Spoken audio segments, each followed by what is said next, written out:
5월 11일 수요일 새벽 예배입니다.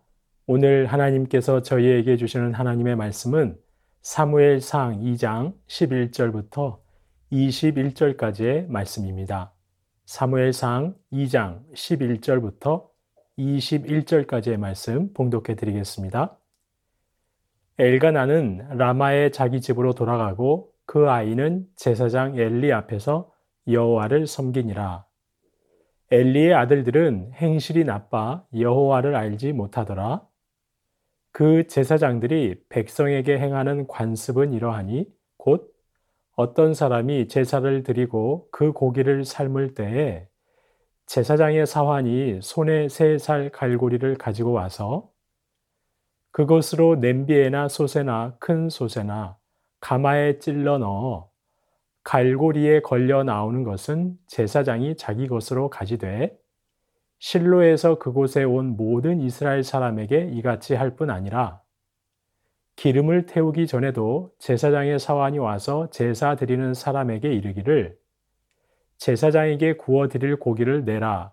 그가 내게 삶은 고기를 원하지 아니하고 날 것을 원하신다 하다가 그 사람이 이르기를 반드시 먼저 기름을 태운 후에 내 마음에 원하는 대로 가지라 하면 그가 말하기를 아니라 지금 내게 내라. 그렇지 아니하면 내가 억지로 빼앗으리라 하였으니 이 소년들의 죄가 여호와 앞에 심히 금은 그들이 여호와의 제사를 멸시함이었더라. 사무엘은 어렸을 때에 세마포 에봇을 입고 여호와 앞에서 섬겼더라. 그의 어머니가 매년 드리는 제사를 드리러 그의 남편과 함께 올라갈 때마다 작은 겉옷을 지어다가 그에게 주었더니 엘리가 엘가나와 그의 아내에게 축복하여 이르되 여호와께서 이 여인으로 말미암아 내게 다른 후사를 주사 이가 여호와께 간구하여 얻어 바친 아들을 대신하게 하시기를 원하노라 하였더니 그들이 자기 집으로 돌아가매 여호와께서 한나를 돌보시사 그로 하여금 임신하여 3아들과 2딸을 낳게 하셨고 아이 사무엘은 여호와 앞에서 자라니라. 아멘. 사무엘상 말씀은 사사시대를 시대적 배경으로 두고 있습니다. 사사시대의 가장 큰 시대적 특징은 하나님을 경외하지 않는다는 것입니다. 사실 이스라엘 백성들은 이스라엘의 참 왕이신 하나님만을 경외하며 하나님의 말씀에 따라 살아야 했습니다. 이것이 택함받은 이스라엘 백성들의 마땅한 도리였습니다. 하지만 백성들은 왕이신 하나님을 구하지 않았습니다. 왕이신 하나님의 말씀에 따라 살지 않았습니다. 각자 옳다고 생각하는 대로 말하고 행동했습니다.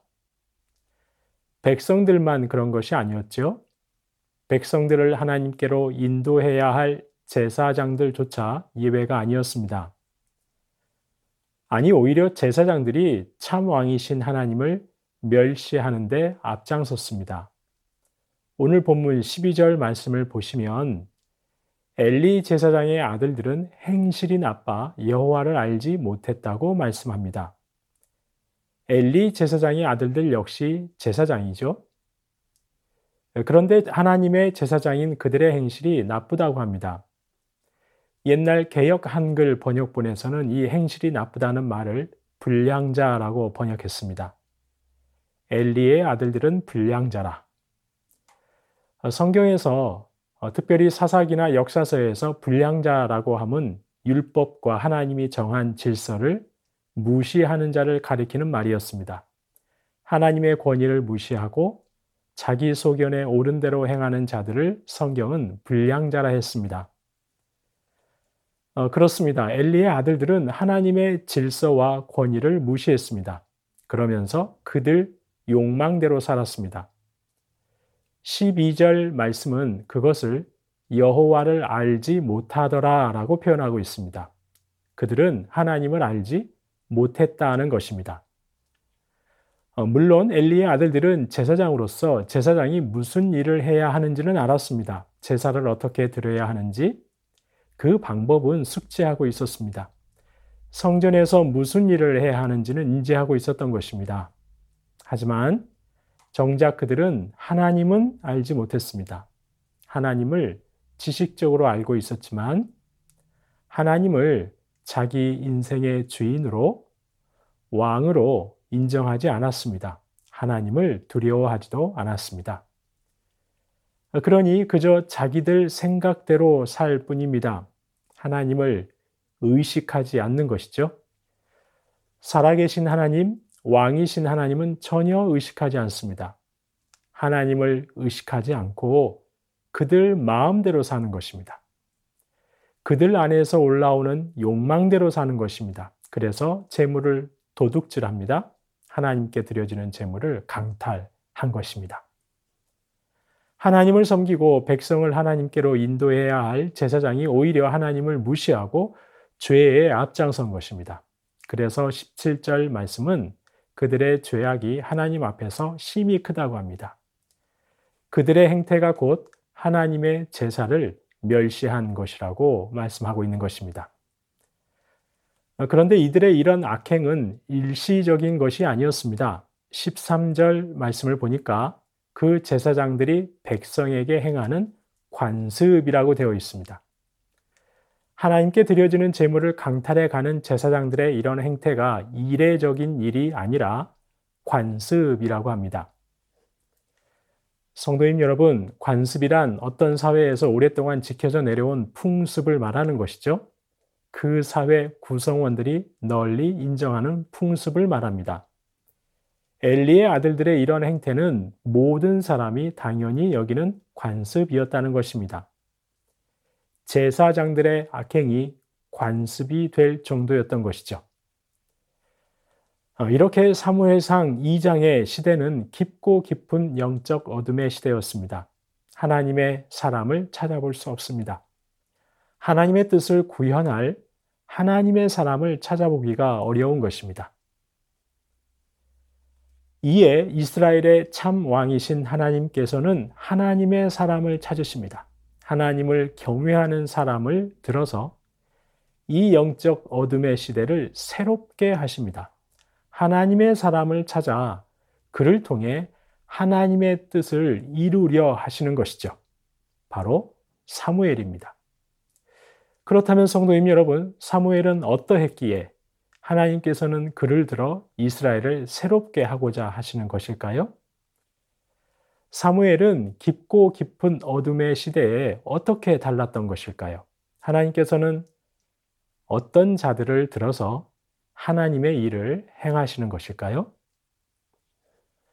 먼저 사무엘은 하나님 앞에 있는 자였습니다. 오늘 본문 18절 말씀을 보시면 사무엘은 어렸을 때에 세마포 에봇을 입고 여호와 앞에서 섬겼더라고 말씀합니다. 여기서 여호와 앞에서라는 말은 여호와의 얼굴이라는 뜻입니다. 사무엘은 마치 하나님과 얼굴과 얼굴을 맞대고 있는 것처럼 그렇게 섬겼다는 것입니다. 그는 늘 하나님 앞에서 섬겼습니다.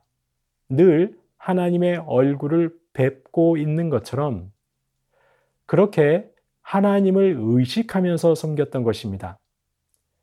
그렇게 하나님 앞에서 섬겼기에 엘리의 아들들처럼 부정을 범할 수가 없는 것이죠.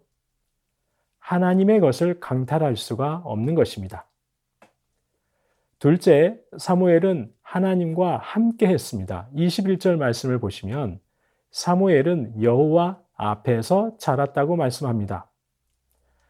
그런데 여기서 말하는 여호와 앞에서라는 말은 18절 말씀에 있었던 여호와 앞에서라는 말과 다른 뜻입니다. 바로 여호와와 함께라는 뜻입니다. 사무엘은 늘 하나님과 함께 했습니다. 하나님과 동행했습니다. 성경에서 하나님과 동행했다는 말은 하나님의 도우심을 구했다는 말입니다. 하나님을 붙들었다는 말입니다. 사무엘은 어려서부터 부모와 떨어져 살아야 했습니다. 부모라는 가장 친밀한 존재와 함께 하지 못했습니다. 그때 사무엘은 참 부모 되시고 참 도움이 되시는 하나님을 의지하고 붙들었던 것입니다. 그렇게 하나님 앞에서 자란 것이죠.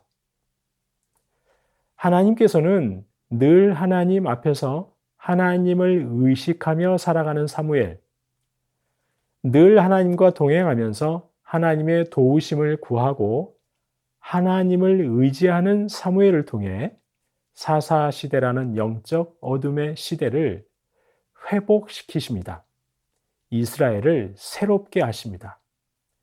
이스라엘이 하나님의 뜻을 구현하는 하나님 나라, 하나님이 원하시는 하나님 나라 되도록 사무엘을 통해 일하시기 시작하는 것입니다. 성도님 여러분, 지금도 하나님께서는 사사시대와 같은 이 영적 암흑기에 어둠을 몰아내고 하나님 나라를 구현할 하나님의 사람을 찾으십니다. 늘 하나님 앞에서 섬기는 사람, 늘 하나님과 동행하며 살아가는 사람, 바로 하나님을 경외하는 사람, 바로 그 사람을 들어 어둠을 몰아내고 빛의 하나님 나라 세워가길 원하시는 것입니다. 부디 저와 여러분이 그런 하나님께서 찾으시는 사람이 되시길 소망합니다.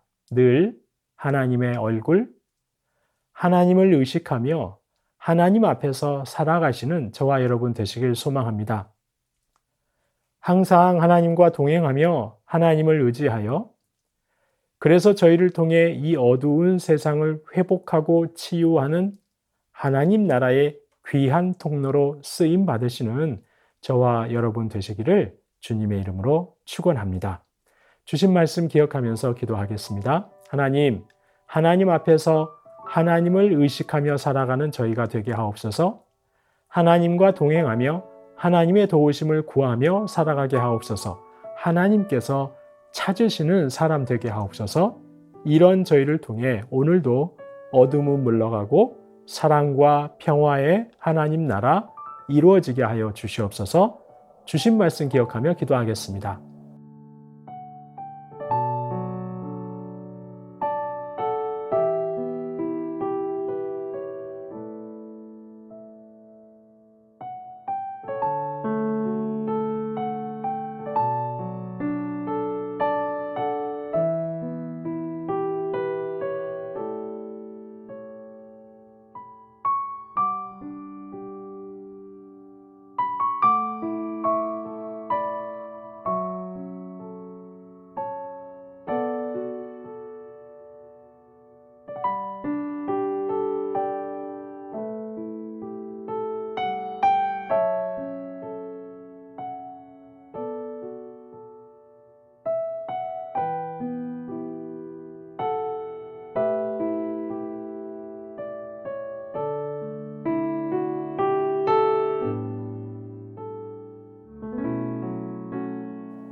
나라와 열방을 위해서 기도하겠습니다. 하나님, 우리나라가 경제적으로만 부유한 나라가 아니라 복음으로 부유한 나라, 하나님의 공평과 정의로 부유한 나라 되게 하여 주옵소서.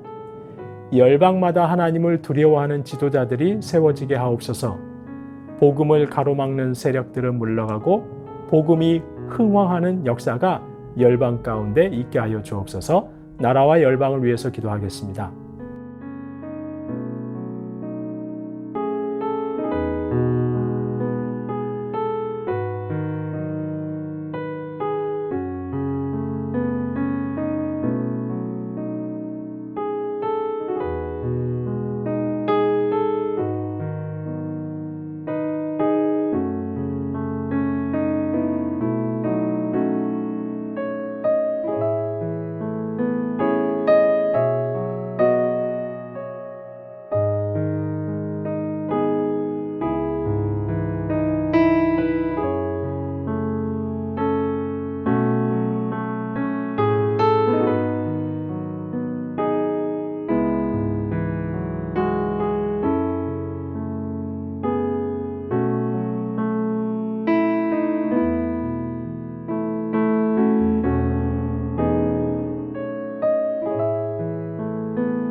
교회를 위해서 기도하겠습니다.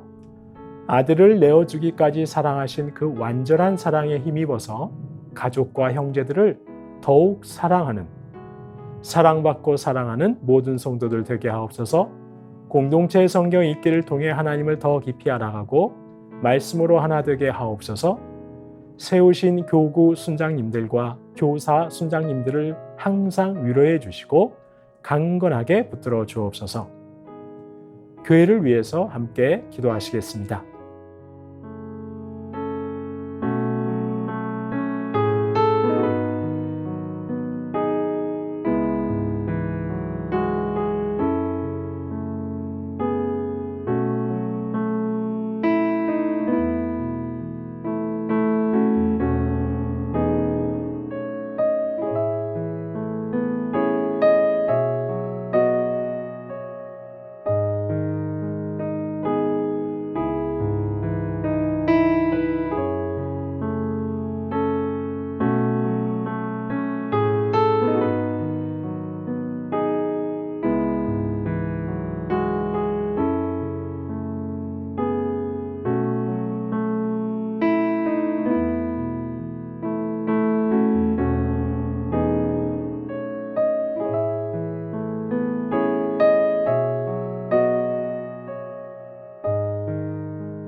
마지막으로 선교사님과 한우분들 위해서 기도합니다. 오늘은 아이국의 오세날 강보배 선교사님입니다. 대면으로 시작된 음악 사역을 도와주시고 사역의 문이 활짝 열리게 하옵소서. 공동체가 말씀의 기초 안에 든든히 세워지게 하옵소서. 문연자 권사님, 추명우 성도님, 추승민 형제님, 이춘실 집사님, 김인혜 집사님, 최혁기 성도님, 이길태 집사님, 김찬준 집사님, 김영자 권사님, 정순금 권사님, 김봉남 권사님, 김광순 집사님, 박문천 집사님, 노성빈 형제님, 최애랑 집사님의 아버님의 온전한 회복을 위해서 마지막으로 선교사님과 환우분들 위해서 함께 기도하시겠습니다.